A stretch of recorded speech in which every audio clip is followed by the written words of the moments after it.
tariffs.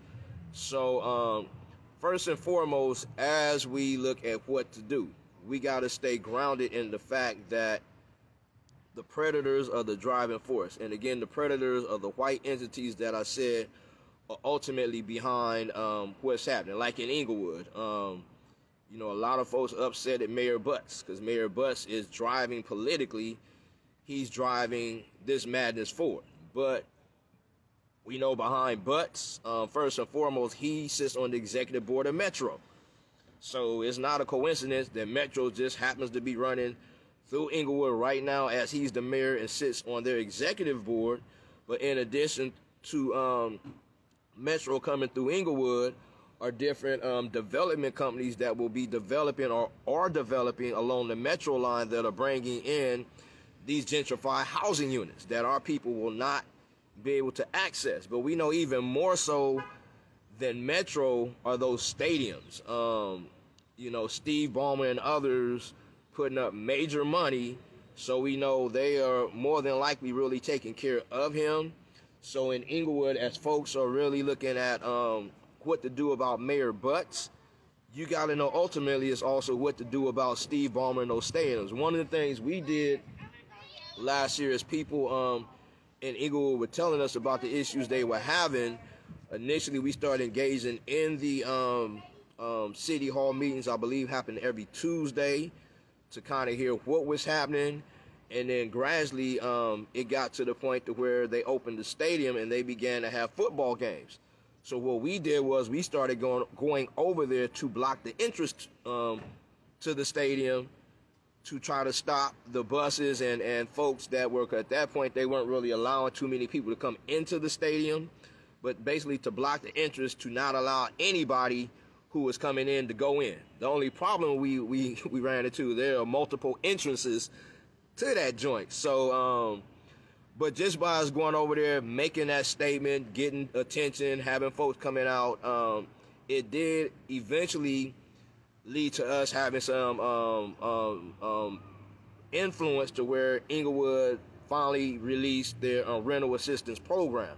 Now, the problem was that to date, some of the folks who applied for those programs still haven't received any money.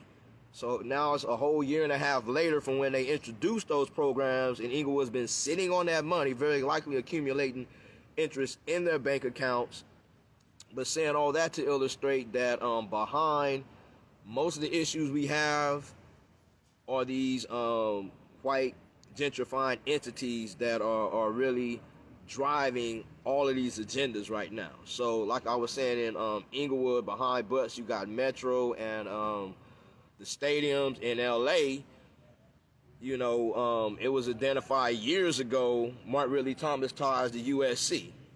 In addition to James Butts sitting on the executive board of Metro, we know Martin Ridley Thomas also sits or was sitting on the executive board of Metro. Now that he's been indicted and suspended from the city council, we don't know if he still sits, but we know that is part of the reason why Metro had free reign running through Crenshaw the way it did, but also these development companies that came in complementary to the Metro Rail, we know more than likely they were taking care of him the same way the stadium, all them were taking care of James Butts. So again, as we look at issues with Martin Ridley Thomas and what are we going to do about it, we have to know ultimately is what pressure can we apply to the entities behind Martin Ridley Thomas, because even though he's not actively running his office right now, we know there are other people in his office that are still pushing his agenda forward. So yeah, as your group identify which entities you're having problems with, also look at the possible connections behind them, and know that ultimately we can neutralize the Negroes, but they simply replace them and they bring in a whole new group. And this has been how they have stayed in power for the longest. You look at countries that actually fought revolutions and won their liberation, and you see those countries once again are right back into situations to where they are oppressed or semi, or as it's called now, neo-colonized, because the thing that they master is putting a new group of sellouts in charge.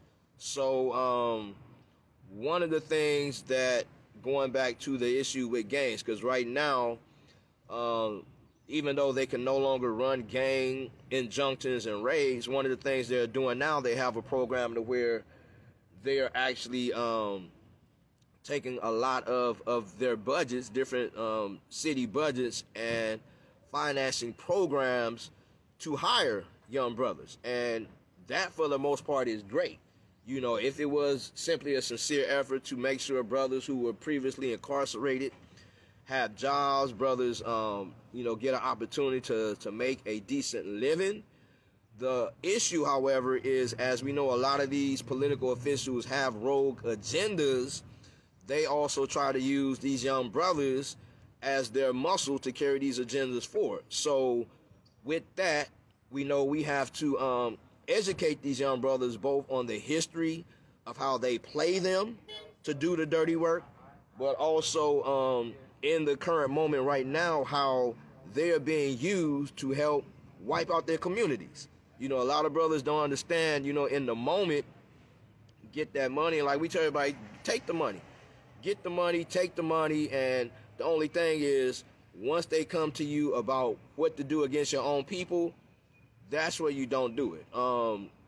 When we were shutting down different stores, a number of different stores always used the tactic of trying to hire locals in the community to go against us, and it was as pathetic as the Louisiana Chicken on Vernon and Western actually paid a brother 9 pieces of chicken. You know, no cap, no jokes, but paid a brother, because he came and told us, 9 pieces of chicken to run us off as we were shutting their store down. And at one point, he actually started passing out guns to his little homies to come and do whatever they had planned. You know, we were in pocket at the time, but the only thing to stop things from escalating, as soon as they started approaching us, the police came from out of nowhere, and fortunately, they changed their minds.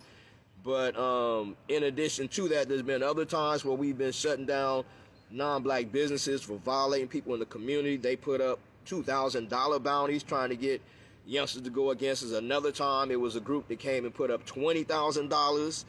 But again, as we encourage the young folks, if they're going to give you the money, take the money, but blackmail their ass. You know, one of the things we suggested to some of the youngsters at one of the stores was, when they invite you to these little side meetings and they're trying to tell you to do something that will get you caught up, whether have folks retaliate or have you locked up, turn your phone on and record them and blackmail them. Stop allowing them to successfully have control in our community by turning us against each other. Now I'm saying, play them the same ways they play us. They master figuring out ways to turn us against each other, usually by identifying folks who have egos and are more selfish and are more opportunistic. They find folks who going through emotional challenges. But again, what we have to start doing to start winning and getting over on the top is knowing how to master and play these people against them. Or when they try to play us against each other, reverse it on them and you know, take them out those ways. But right now we know, again, in this moment, they are really identifying folks amongst us who they can turn against us.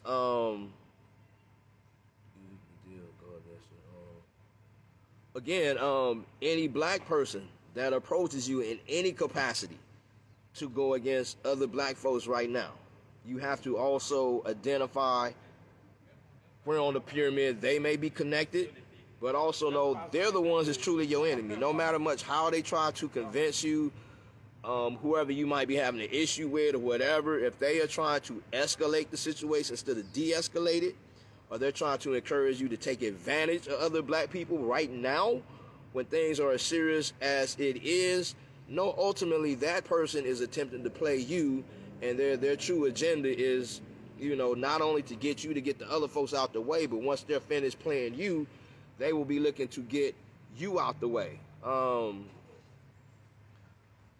Our primary focus right now, y'all, has to be taking care of black people.